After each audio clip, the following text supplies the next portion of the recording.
man watches a woman from afar. He learns her routines, shows up where she works, refuses to take no for an answer. He keeps stalking her until the movie rewards him with her affection. In any real-world situation, that type of behavior would be alarming, and most likely you'd end up with a stalking charge, or worse. In movie culture though, it's often part of what they call romance. Behavior that would be alarming in any real-world situation is repeatedly framed as charming, noble, or proof of one's true love, when performed by a romantic lead. The central argument of this video is simple. Pop culture often turns stalking into romance, teaching audiences that persistence can override consent, and the woman saying no is merely the beginning of a love story. The story goes, a man sees a woman he likes, she tells him no, he follows her anyways. She shows up at her workplace, he learns intimate details about her life, and he refuses to accept rejection. He continues pursuing her despite her discomfort, believing eventually, after enough persistence, she will fall in love with him. This story beat has appeared so many times in popular culture it's become nearly invisible to the uninitiated. Let's have a look at Beauty and the Beast, one of the most beloved romances in Disney's history. Bella is not wooed through mutual respect, she is in fact imprisoned by the Beast. The Beast controls her movements, isolates her from her home, and uses her captivity as a starting point for their love. This is not a small detail, it is the foundation for their relationship. The film softens its abuse by giving the Beast a tragic backstory and a few moments of tenderness. But these moments do not erase the fact that Bella's affection grows inside of her prison. The movie wants the audience to focus on the Beast and his loneliness, not Bella's lack of freedom. It turns a violent power imbalance into a lesson about looking past one's appearance, when the most honest lesson would be that kindness does not conceal captivity. We see this story beat again in everyone's favorite vampire love story, Twilight, where Edward watches Bella sleep without her knowledge, tracks her movements, and repeatedly inserts himself into her life. The film does not present this as creepy, it presents it as Edward's intense devotion to Bella. The audience is meant to be swooned when he says he cannot stay away from her, even though, in any real-world context, that behavior would be terrifying. The movie goes even further by making Bella's lack of boundaries seem as proof that she's uniquely chosen by Edward. Edward's controlling behavior is not treated as a red flag, it is treated as evidence that Edwards loves Bella more deeply than anyone else could. This is a dangerous message to preach. It teaches viewers that jealousy is equated to passion, that monitoring somebody's movement is a form of protection, and that a partner's discomfort can be reframed as proof of how extraordinary their relationship is. The film repeatedly excuses Edward's behavior by making him a brooding, attractive lead. But attractiveness alone is not a defense against stalking. If anything, the movie's glossy style makes the behavior more insidious because it disguises control as longing. We move on to The Notebook, where Noah does not simply express interest once and moves on. He literally hangs from a Ferris wheel to force a date, writes letters to Ellie for years after being rejected, and keeps pursuing Ellie until the movie rewards him with her love. The film frames his persistence as proof that he's the one for her, but from another angle, it's a story about a man refusing to accept no as an answer. The Ferris wheel scene in particular is especially revealing and psychotic. Instead of respecting Ellie's refusal, Noah creates a public spectacle to pressure her into saying yes. That is not romance, it's coercion. By the third act, the letters that Noah has been sending to Ellie become another example of the film's romanticizing stalking without consent. Noah does not stop when Ellie chooses another life. He keeps sending letters into a new relationship, although she's already moved on from him. The movie treats this as Noah's heartbreaking devotion to Ellie, rather than the boundary-crossing obsession that it is. The fact that the movie eventually rewards him with Ellie's love does not make his behavior noble. It makes the film's message more troubling, because it suggests that relentless pursuit is justified if the ending is sentimental enough. Last movie I want to talk about is the British rom-com Love Actually, where Mark silently films Juliet and follows her, shows up at her home with cue cards to confess his love. The scene is often remembered as tender and heartbreaking, but it's also a textbook example of stalking for love being dressed up as romance. Mark does not simply express his feelings in a respectful way. He watches Juliet from a distance, avoids honest communications with her, and then uses a dramatic public display to force an emotional response from someone who's already married to his best friend. Cue cutscene alone is shot like a Christmas miracle, but the content is deeply uncomfortable. Remember that Juliet does not consent to being watched, recorded, or cornered into an emotional confession.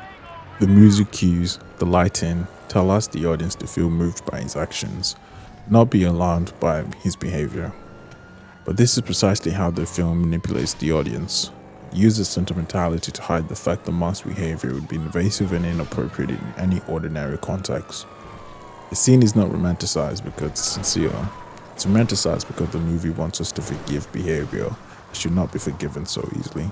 These are mainstream movies, beloved by many and endlessly rewatched. If this sounds like an overstatement, consider how often popular movies reward a character for ignoring personal boundaries. These are not rare exceptions. They're a familiar plot device. Their familiarity is exactly what makes them powerful. When a harmful pattern is repeated often enough, it stops looking harmful and starts being a norm. Because stories do not merely reflect a cultural value, they help reinforce them. When an audience repeatedly sees stalking rewarded with romance, they absorb the idea that rejection is not necessarily an answer. Instead, rejection becomes an obstacle to be overcome. Many of these stories rely on the familiar narrative structures that audiences are accustomed to already.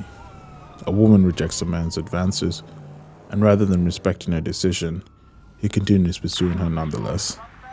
The story frames his refusal to stop as courageous, and his determination demonstrates how deeply he cares. And more times than none, eventually, the woman changes her mind. The audience is invited to interpret the outcome as proof that his stalking was justified. This trope teaches viewers that romantic success belongs not to the person who respects another's autonomy, but to the person willing to ignore it. Notice how rarely these stories ask an audience to consider the experience of the person being pursued. Rather, what feels romantic from the perspective of the pursuer often feels invasive from the perspective of the targeted. Being watched, followed, monitored, or pressured into an interaction is not typically experienced as affectionate. Yet, popular media frequently removes this perspective from the equation. Instead, the audience are positioned alongside the pursuer. We know his intentions are good because the story tells us that they are. We hear his thoughts, we understand his emotions, and we know he's not dangerous. The target of attention, though, however, does not possess this knowledge. That difference is crucial, because fiction gives the audience information that characters being stalked do not have. In real life, no one gets that advantage. A stranger following somebody home may believe that they're expressing affection, but the person being followed has no way of knowing that.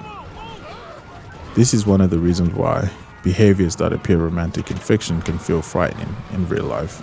Because fiction grants an audience a certainty about a character's intention. Reality rarely ever does. Yet, healthy relationships depend on the opposite principles. Respecting another person's choices matters precisely even when those choices are disappointing. Because consent and autonomy become meaningful when they can be expressed freely.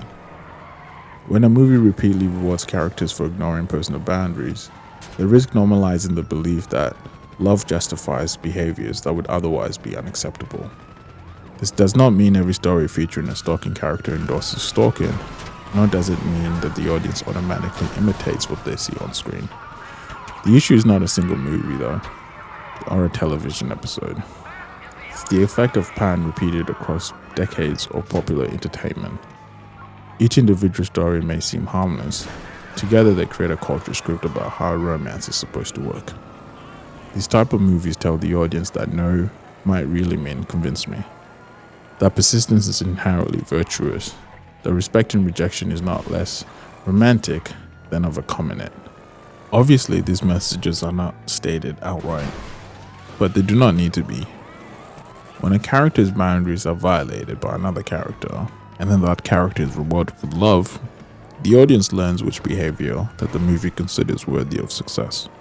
If you still doubt this, ask yourself a simple question. What lesson does a story teach when a person says no and is ignored. Even if the story insists that the outcome is happy, the structure itself normalizes coercion. It tells the viewers that resistance is not final, and that stalking can wear somebody down, and that the right person is entitled to keep trying until consent is reached. That is why I feel this critique matters. It's not about banning romance stories or condemning every act of pursuit. It's about recognizing the difference between mutual attraction and when refusal is ignored. A healthy romance begins when people want the relationship. It doesn't begin when one person's boundaries are treated as an obstacle. Perhaps the most revealing question is not why these stories exist, but why they remain so popular. I believe part of the answer may be that these stories promise a type of certainty. The pursuer knows who they're meant to be with, and they refuse to give up. And in a world full of uncertainty, that conviction can feel appealing to the audience. But certainty is not the same thing as love, because love requires recognizing another person as an individual with their own desires, choices, and boundaries. These stories are not harmless fantasies. They're a cultural lesson. If a story requires stalking to be a precursor for future romances, it's not celebrating love. It's excusing abuse. The most romantic act is not refusing to take no for an answer. It's respecting the answer, even when it's not the one you hope to hear.